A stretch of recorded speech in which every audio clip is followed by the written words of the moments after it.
Good morning. Welcome to the Florida Department of Health Grand Rounds. We're excited today to welcome Dr. Christian Brichot as our seminar speaker. A few things to know before we get started.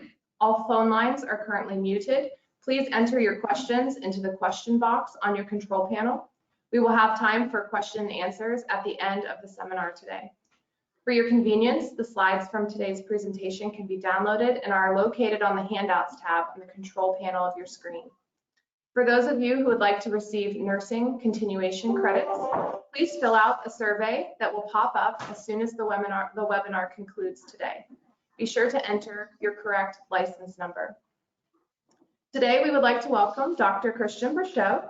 Dr. Brichot is an MD, PhD who joined the USF Health Morsani College of Medicine at part-time as a Senior Associate Dean for Research and Global Affairs, Associate Vice President for International Partnerships and Innovation, and Professor in the Division of Infectious Disease, Department of Internal Medicine in 2018. Since 2017, Dr. Brichot has served as President of the Global Virus Network, a network of 48 research centers worldwide, and is headquartered in Baltimore. Before serving as President of the Pasteur Institute from 2013 to 2017, Dr. Brichot was Vice President of Medical and Scientific Affairs at Institut Merck, a company that develops new approaches to fight infectious diseases and cancers. He also served as the General Director of INSERM, a French national agency for biomedical research from 2002 until 2007, as Professor of Hepatology and Cell Biology at Necker School of Medicine, Paris Descartes University. He led the Clinical Department of Liver Diseases at Necker Infantes Malais Hospital from 1997 to 2001. Authoring more than 400 articles in medical and scientific journals, Dr. Brichot was ranked by the Institute for Scientific Information as the 4th most cited author on the topic of hepatitis C. He has been recognized as an inventor on 18 patents and has helped to create 3 biotechnology companies, Rare Cells, Allfact Innovation, and the Healthy Aging Company. Dr. Brichot's research activities have focused on viral hepatitis, hepatitis B and C, particularly with their regard to their role in liver cancer or hepatocellular carcinoma, and to the molecular mechanisms that drive liver regeneration in cancer. Additionally, Dr. Brichot's research interests include microbiomes, particularly in microbiomes and in viral infections.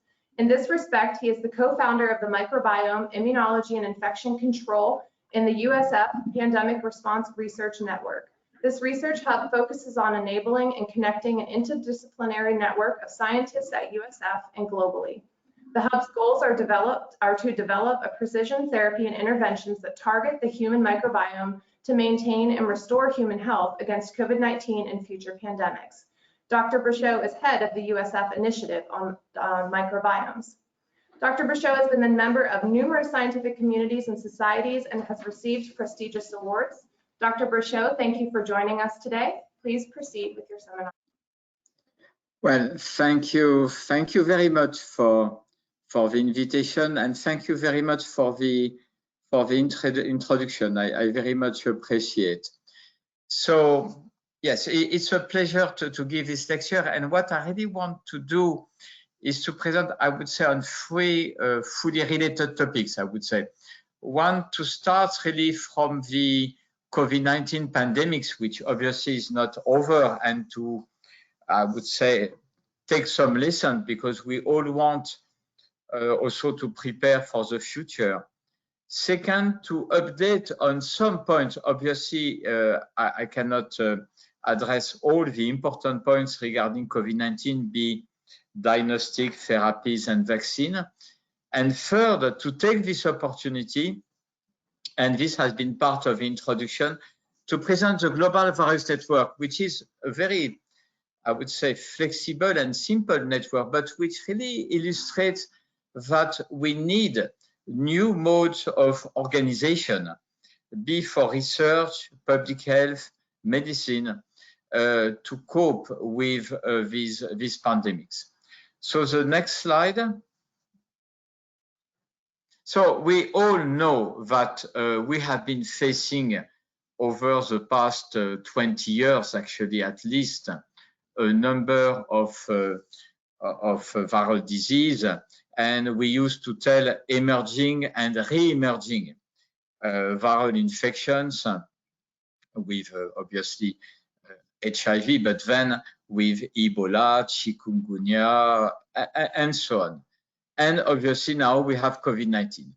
And so I would say that this is not a new question, but COVID-19 has only reinforced the need on how to anticipate, prepare, react with shaping this task force, and how to build for the future. And I will come back to this in the context of the GVN. Next slide.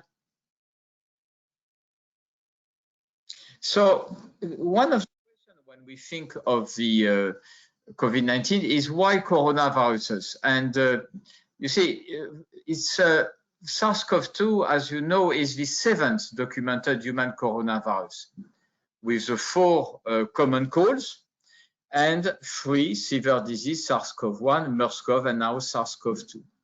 Now, it's interesting that 5 have emerged over the past 20 years.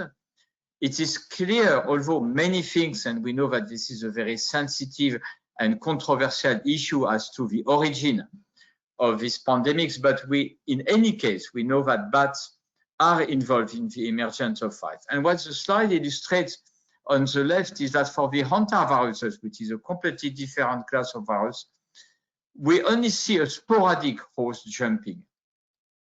While on the right part of the slide, with coronaviruses, you have a frequent host jumping. And this really explains why we are getting so many coronavirus infections and why we don't know, but we have to think that maybe we will have others in the future. Next. So it's really, and we all know this, but it is so difficult to achieve this goal. It's about global and One Health. It's about really embracing in a global view how the environment, with a broad vision of environment, impact both on the human health, but also on animal health. And in turn, we know that most actually of the emerging viral infections, at least 70% of them, are due to what we call zoonosis. And everybody is telling this, but you only have a few institutions which are really able to embrace this. And this is key for the future. Next slide. So you see, when we think of COVID-19, what is interesting and somehow a little bit depressing is that we did make a lot of progress before, in particular following up on HIV, but then on Ebola crisis. We had a number of institutions for governing global health which have been set and which are efficient for most of them. Gavi for vaccine, as well as the International AIDS Vaccine Initiative. I don't want to go into details. The Drug for Neglected Disease Initiative, the Africa CDC. Oh, I lost my slide. I do not see anymore my slide. Ah, yeah. The Foundation for Innovative New Diagnostics, what we call PATH, the Program for Appropriate Technology in Health, and more recently, and very interesting, the Coalition for Epidemic Preparedness Innovation, CEPI, which has really merged industrial, government, academics with a very significant funding to prepare for the new vaccine stocks. Now, you can only prepare for what you know.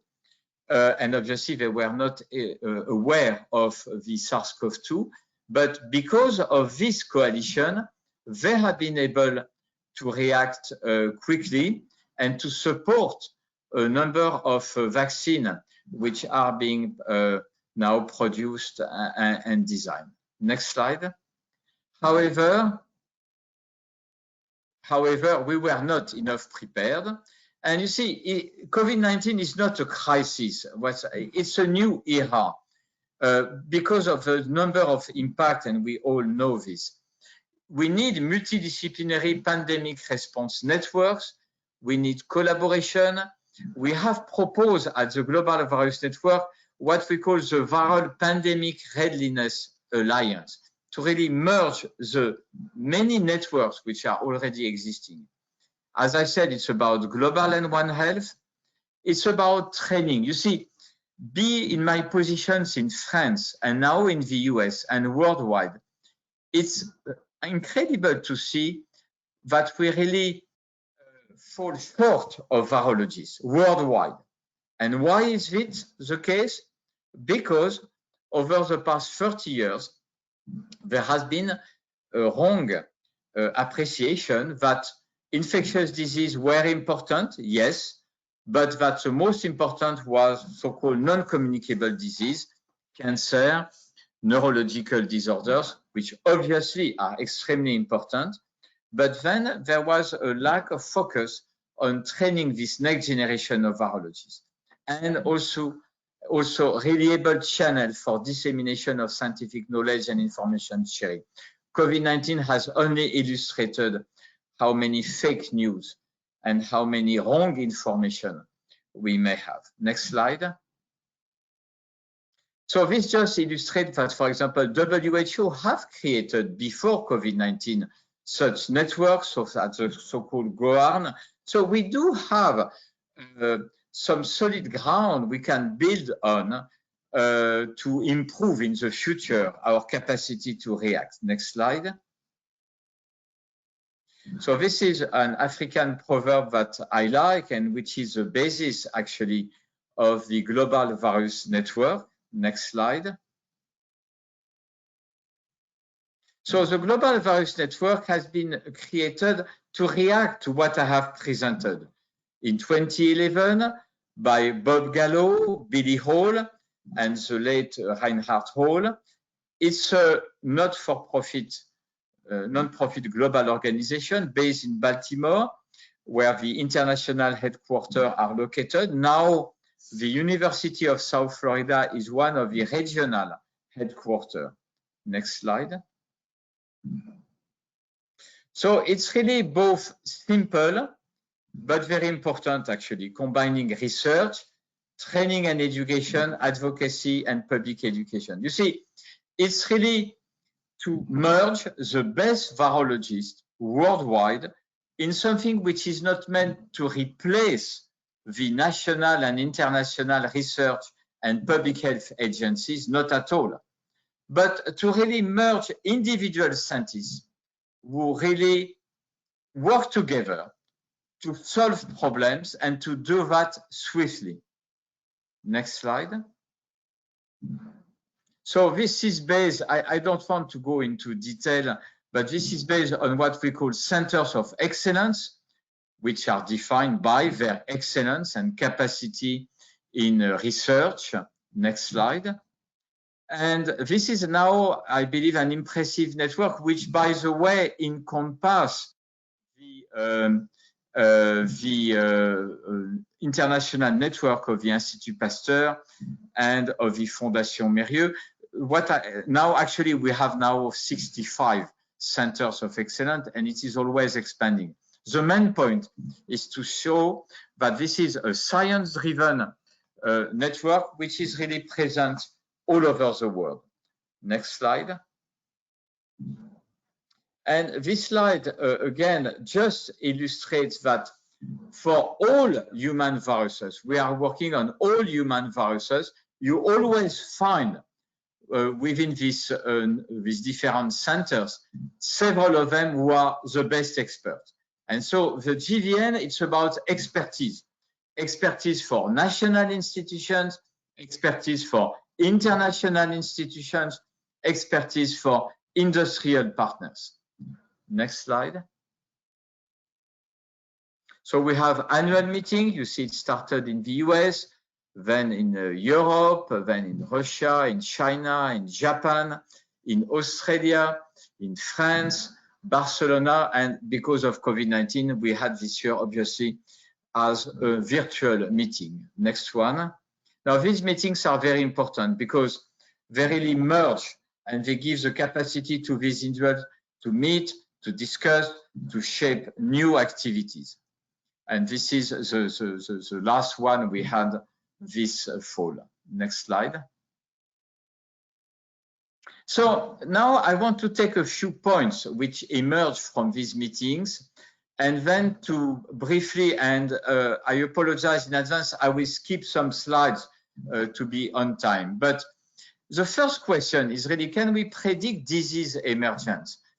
We know, as I mentioned already, that we have zoonotic pathogens which emerge from wildlife. And you see, it seems obvious, but it is by no means obvious. How do you really are the most efficient to survey? I mean, and to provide an early detection. So you do have obviously institutions which are there for this activity: WHO, CDCs, and so on. Next slide. But the point that the Global Virus Network has been making strongly is that we cannot predict pandemics. We can improve preparedness and reactivity. We know that the humans are modifying ecosystem. We are really accelerating the transmission event. This is sure. It's both about urbanization, deforestation, traveling, human migrations, climate change. The major risk factors are animal viruses. So we must focus on humans who are at the interface with animals for the early detections. And we must reinforce global data sharing mechanisms. Next slide. So I don't want to go into detail on this, but the idea is that you have some networks which are focused on sequencing all viruses, all of them, all over the world. And that's interesting, I mean, obviously, because it provides a lot of knowledge for research, but that will not allow early detections of pandemics, because you don't know what to do with all these with informations. So what we really believe, again, is that you have to focus on some spots of humans who are really at the interface with animal populations. Next slide. So this is how to do things better, easy to tell, as always, difficult to achieve, but really to reduce exposure to wildlife, fight climate change, obviously, and really have better organized surveillance mechanisms again and again at the human-animal interface. Next slide. We have a fantastic opportunity. This slide just illustrates that we know how to perform modern genomic epidemiology. We can address the zoonotic interface. We have sequencing, what we call metatranscriptomic. For COVID-19, the virus has been sequenced as on January 5th. And I want to tell that our Chinese scientists of the GVN, they did collaborate immediately.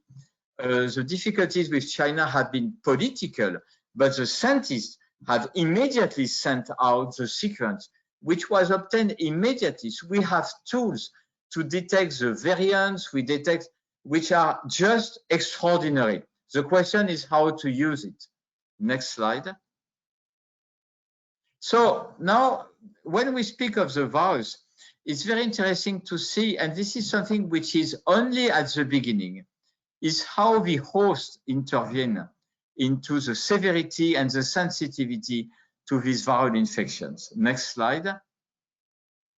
And we have seen recently really breakthrough papers from Jean-Laurent Casanova and a network.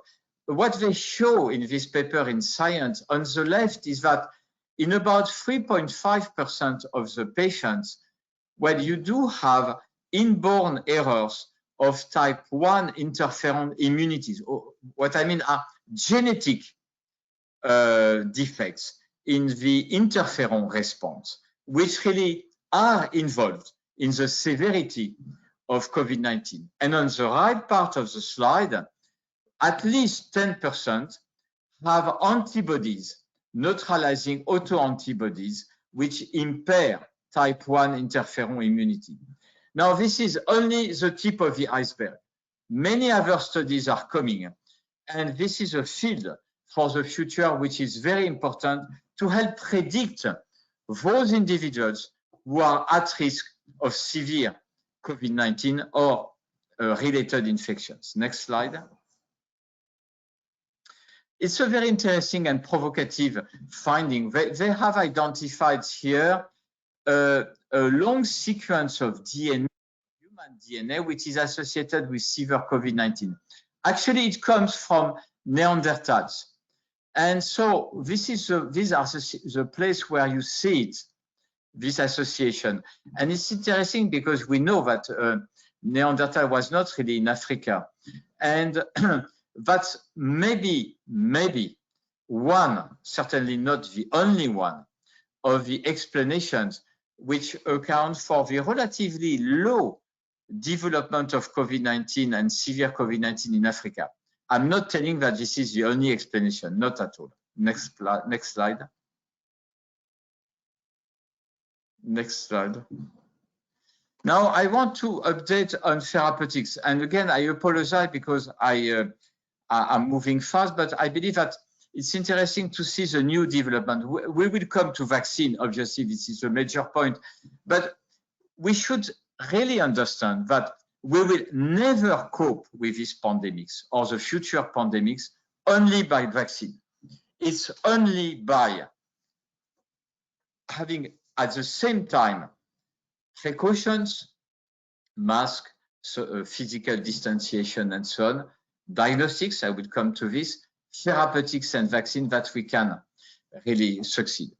Now, the efforts have been really mostly focused on drug repurposing, but also to drug discovery. The idea, the more and more, is to target multiple pathways, and we will combine antivirals and immunomodulatory molecules. Now, the dream is, but many groups are working on this within GVN, is to develop a broad spectrum antiviral which would be effective against all coronaviruses and possibly against the other viruses. But this is still research. Next slide. When we think of the treatment, as you know, we always have to remember that we have really two phases. First, and this is in contrast with SARS-CoV-1, the viral multiplication starts before the symptoms. And this has very much increased the contagiousness of the patient. Then we have a phase which is really dominated by the viral replication, you see. And then you have the phase of the immune response. And this is where, in some patients, severe disease will happen because of really this cytokine release syndrome, this cytokine storm, which will trigger severe disease. And then we have recovery. And I do not have a slide on the long haul symptoms, and I apologize for this. I gave my slide 2 weeks ago, but I will make a comment on this. So, but what does it mean? It means that here, what you need is to use antiviral. Antivirals are only useful at the very early phase. And maybe they will be useful for patients at risk as prevention. Remdesivir is very disappointing. There is now new drugs. This is a very active phase. Molnupiravir, but other drugs from several companies, which really show promise. And we really hope that we will see over the next months a lot of progress here. On the other part, you have immunotherapy to really fight against this cytokine storm. I'm going to show a few slides on this. And then we have the growing, challenging question of long-term symptoms. Maybe 30% of the subjects who really on the long term show extreme fatigue, anxiety, depression, sometimes some neuropsychological disorders, cardiovascular disorders, arthritis, many diversity. We don't know what is the basis for this. We don't know how to treat them, but we know that this does exist and it just adds to the difficulty. Next slide. So to summarize, from the drug repurposing studies, so far, very few convincing results. And I'm not going into detail, and I can answer questions if there are. Next slide. Now for therapeutic monoclonal antibodies, and again, I cannot go into detail. I just want to give you a broad overview. There have been a lot of progress on using molecules which really would block the biological activities of IL-6 and IL-1, and which also will inhibit some signal transducing signals, so-called JAK. The results have been contradictory for a while, but now things are moving in a better direction. Next slide. These are two recent papers which illustrate, so this is one on the interleukin-6 receptor antagonist, where there is an improvement of survival in this study. Another one on tocilizumab, which in contrast did not improve the clinical status. But actually, I do not have a slide on this, but a paper has just been published in the New England Journal of Medicine, which would really reinforce the potential of tocilizumab in patients. So it seems that, and there will be a paper I cannot discuss in detail from a GVN centers, which will be published in a few weeks, which really show very significant progress. So there is really improvement in treatment. Next slide. Can we, next slide. Now, can we dream of really acting during the very early phase by blocking the virus with monoclonal antibodies to the virus? And the answer seems yes. Next slide. These are different publications on using monoclonal antibodies directed to the spike, to the envelope of the virus, which have been used in outpatients, and this is what is interesting, to prevent the development of COVID-19 in patients who are infected, but to prevent this, the worsening of COVID-19. Next slide. And so they prevent, as is written in this slide, entry by binding to the receptor binding domain of the spike protein, or by blocking the interaction between this receptor binding domain and the ACE2 receptor, the angiotensin converting enzyme 2, which is a receptor. So you see that there are different companies. Now they will use cocktail of monoclonal antibodies. We will come to this because they want to prevent the effect, obviously, of variants. Now, these are costly. So far, they can be administered only by intravenous injection, although Regeneron has recently claimed that they might be using their antibodies with subcutaneous. Next slide. So next slide. Now, besides this, I want to show a slide. I want to disclose that in addition to my positions at USF and GVN, I'm an advisor to a company which is based in Tampa, Romark. The chairman of it is Jean-François Rossignol. And this company has developed for many years nitazoxanide, which has an anti-parasitic agent with an excellent safety profile. More than 350 millions of people have been treated worldwide. And next slide. And next slide. We have published on a preprint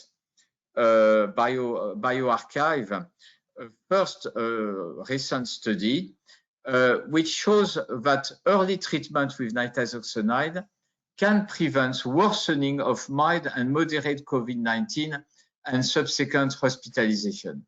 And I'm just going to show one or two slides on this. Next one. Next one, this is with, and just here you see for the all patients are infected by SARS-CoV-2. They have mild or moderate, they are all outpatient. 375, I believe, of them.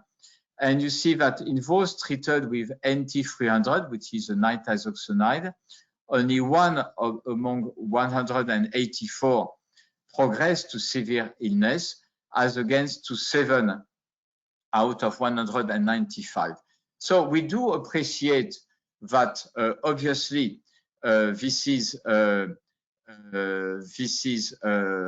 number of events are low, and this needs to be confirmed by other studies. It really shows that you can, by combining such molecules to antivirals in the future, you can really be efficient in preventing the worsening. And there is an ongoing study which is really addressing whether you can prevent infection by nitazoxanide. Next slide, I will skip. Next slide. Next slide. Next slide. Sorry for this, but otherwise I will not be on time. I just want really to make a point on diagnostics. I believe that what we have missed from the beginning in these pandemics, we have missed the importance of masks, of physical distanciation, at least at the beginning of the pandemic. People did not really appreciate enough. That's one. But also the importance of diagnostics. Rapid diagnostic tests, salivary sampling, which now, and I really want to emphasize this, you have many publications which show that salivary sampling works. It can be followed by rapid molecular tests as well as by rapid antigenic tests. And we need to really have novel organizational schemes to favor a rapid translation to routine testing, partnership between academic and industrial partners. And I really believe that this is key to maintain the economic activity, the social activity, the schools in the context of pandemics. And we have to develop better for the future these rapid diagnostic tests. Next one. So these are just example, I mean, of studies, but there are so many of them which really show that you can have comparable results for molecular detection by saliva and nasopharyngeal swabs. Next slide. Antigen rapid tests also can be performed. Next slide. And I don't want to go into detail. This is from a GVN group in Boston. They are actually collaborating with, in Sarasota, with the military academic. They have developed from left to right saliva sample collection, what we call LAMP, rapid molecular assay, a readout by a novel approach, and they have a rapid turnaround time, a low cost. This is just an example. We will have to focus better on this type of assays. Next slide. Next slide. And you can really adjust this to apps and to really get this disseminated in the population, and also for children. These apps can be used by children, and actually it's very nice and funny, and you can learn a lot of things on this app. This is again an example. Next slide. Well, just to be provocative at the end on diagnostics, it's clear that dogs can smell COVID, because dogs can also smell cancer in some, but I'm not telling that we should use dogs as a routine assay. Next slide. Now, the vaccines and the variants. Again, we all know the huge effort which will remain as a landmark, as a breakthrough in modern medicine in 1 year to get these vaccines. There are many possibilities. We only see, again, the tip of the iceberg, and we will see over the next years new generation vaccines which will come. Next slide. We know obviously Pfizer, Moderna, Johnson & Johnson, AstraZeneca, Nanovax, many others. Next slide. Now the questions are really obviously the duration of protection. Are we capable to prevent transmission of virus? That was the question at the beginning. The answer is yes. Do we need to define correlate of protection? That is the neutralizing activities. Yes, that will be important when we come to the duration of protection. And when do we need to have a second dose? Vaccine safety, you know the controversies on the adenoviral vectors. Protection against emerging variants, I will come to this in a minute. And in general, we should not forget that you have also non-specific immunization procedures which have been suggested either using BCG or oral poliovirus, which in countries and especially in low-income countries might be very useful to enhance the capacity to respond to COVID-19 vaccines. Next slide. So we know that we have many mutants, but overall, first, coronavirus show a relatively low rate of mutations as compared, for example, to influenza. But we do have what we call variants of concerns, obviously the UK, South African, Brazilian, but it's India now, but it's endless. We have California, New York, we will have others. By the way, this is something which can be very worrying. SARS-CoV-2 can be transmitted by infected minks to humans, but minks can be reinfected by humans. And we have to pay attention in the future to these mechanisms of generating new variants. Next slide. But what is the real impact? Well, it's difficult. We have to be very careful because many of the conclusions have been based on epidemiological studies. But you really need to have real in vivo on animal models demonstration of the findings. So it's not really clear in my view that you do have an impact on severity because it's a multi-component question. It is clear that you have an enhanced contagiousness, in particular for the UK, to some extent to the South African and the Brazilian. We don't know really yet for India. Do we have an impact on the vaccine? And it's important to understand that we have the conclusion from in vitro, but in vivo, the situation may be different. So you do have some mutations, such as the UK, which do not impact. And this is great, because this is really the major variant, which do not impact on the vaccine efficacy. In vitro, some mutations identified in South African, Brazilian, to some extent Indian, do modify the neutralization capacity, but this is in vitro. In vivo, the recent data show that, for example, regarding the South African, although the effect of some vaccines are less on circulation of the virus, maybe 70% instead of 95%, they do prevent severe COVID-19, 95%.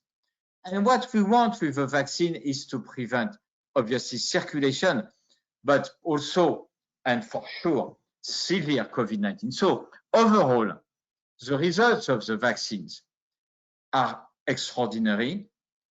And the impact of the mutation obviously is a concern, but so far does not change our strategy. Now, in the future, we will have some vaccine which will adjust. Moderna is preparing vaccines which will specifically address the some of these mutations. Interestingly, Pfizer has recently announced, Pfizer BioNTech, that they believe that their RNA vaccine will cover most of these mutants. So we will really see. Next slide. And I will skip, again, I apologize because I put too many slides. I didn't realize this in Zoom. But I just want to mention that it is clear, and in the introduction it has been kindly mentioned that I have launched at USF the USF initiative on microbiome. Now we hope in the future USF Institute, and with Shyam Mohapatra in the context of the rapid response task force of USF against COVID-19, we have a hub on microbiome, SARS-CoV-2 and immunology. And it is clear that the gut microbiota is an important driver of sensitivity to COVID-19 and severity to COVID-19. Next. And this is a very interesting consequence. This is a clinical protocol which is now starting at Tampa General Hospital with Liping Zhao from Rutgers University and Esa Oxner from USF, is how with a dietary preparation, so-called NBT, which really stimulates some bacteria of the gut microbiota, there is really evidence that you can impact on the, you can treat, you can have an impact, you can prevent development of severe COVID-19 in patients with pre-diabetes or type 2 diabetes. And this is only the start as to how you can intervene on a viral infection by modulating the microbiota. And this will be part of the measures that we will have to take in the future for pandemics. Next slide. Next, sorry for this. Next.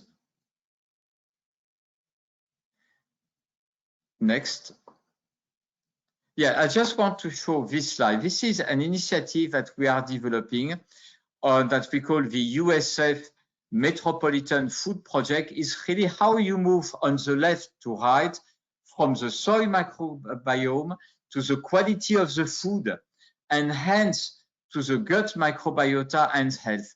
It's really how we must now integrate into our public health and medical and scientific perspective the quality of food, the quality of nutrition. Next slide. So now, with all these findings, how can we translate the progress to global and One Health? And I'm going to cover very briefly, and again, I apologize for this, several activities of the Global Virus Network, which really address how can you get together scientists worldwide, how you can focus on education and on advocacy. Next slide. So we have many programs on research, training and education, advocacy, as I said. Next slide. Regarding SARS-CoV-2 activities, this is a task force. We meet by calls. Initially, it was every week. Now it's every month. And we designed a number of activities. And on the left upper part, I want to illustrate the biobanking project, having samples from all over the world. And that really is invaluable. Also favoring research and clinical trials. Next slide.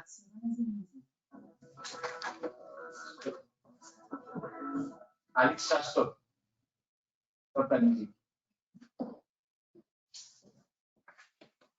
Sorry. COVID-19 also has a number of collaborations with industrial partners. But before, and these collaborations have benefited by these activities: task force, biobanking, research, and clinical trials. Next slide. So this is a biobank.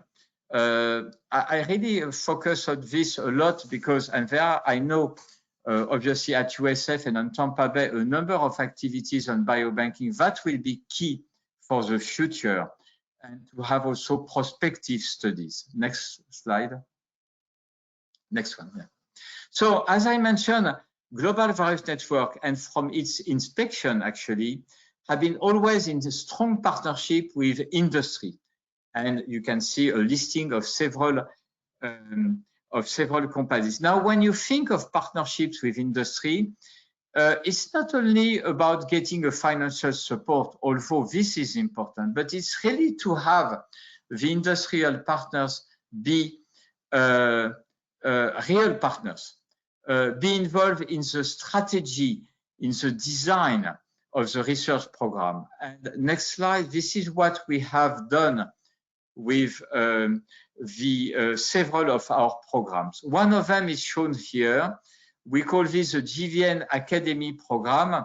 We are developing this with Lin Manli, who is Vice President and the team of GVN. It goes from short course, online course, but also alumni networking, what we call a Rising Star mentorship program, and postdoc. And all of this, again, is in the context of partnership between academics and industry. Next. Next one. Next one. Sorry for this. Yes, this is an online course that we have initiated with GVN and USF. And if you are interested, I believe that you can find a number of informations useful on the interplay between microbiome and their impact on viral infections. Next slide. We know that advocacy, public education is really very important. And we have, and you will find all of this on the website of GVN, so I do not need to go into detail, but I really want to draw your attention, if you are interested, by several sections on this website. Positions papers, we have webinar series which are well attended, and I really believe that we can add to the knowledge on COVID-19, but also on all viral infections. Next slide. Next slide. Next slide. Next slide. And yes, this is from a painting from Magritte, and it shows what I really believe is the case, that the GVN is really at a development stage, and we really hope that this type of organization, this type of network, flexible, can be complementary to many other institutions. Next slide. Yeah, this is the final slide. I like this slide of this child thanking science. That was during the Ebola crisis. I believe that this is why we wake up each morning. I'm really grateful to all my friends at USF, at GVN. It has been great for me to work in Tampa in these institutions. And and again, I thank Lin Manli, the Vice President of the GVN, and you can find a number of information on our website. I will close there. Thank you very much.